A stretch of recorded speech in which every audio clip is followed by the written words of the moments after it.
മുഖ്യമന്ത്രി പിണറായി വിജയന്റെ ഔദ്യോഗിക വസതിയായ ക്ലിഫ് ഹൌസിലെ നിർമ്മാണങ്ങൾക്കായി പൊതുമരാമത്ത് വകുപ്പ് മാത്രം 3 വർഷത്തിനിടെ ചെലവഴിച്ചത് 1,80,00,000 രൂപ.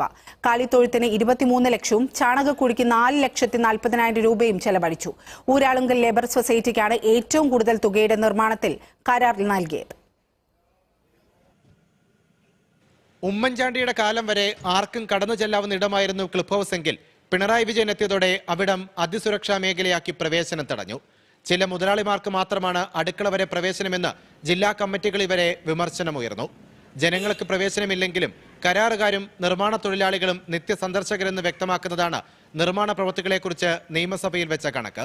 മുഖ്യമന്ത്രിയുടെ വസതിക്കായി മന്ത്രി മുഹമ്മദ് റിയാസിന്റെ വകുപ്പ് മാത്രം 2021 മുതൽ ചെലവഴിച്ച കണക്കാണ് വെളിപ്പെടുത്തിയത്. ആകെ 1,80,81,000 രൂപ. ഏറ്റവും കൂടുതൽ തുകയായത് സെക്യൂരിറ്റി ഗാർഡ് റൂം നിർമ്മിക്കാൻ 98 ലക്ഷം. ഒരു നില മാത്രമുള്ള വീട്ടിൽ ലിഫ്റ്റ് വെക്കാൻ 17 ലക്ഷമാണ് ചെലവാക്കിയത്.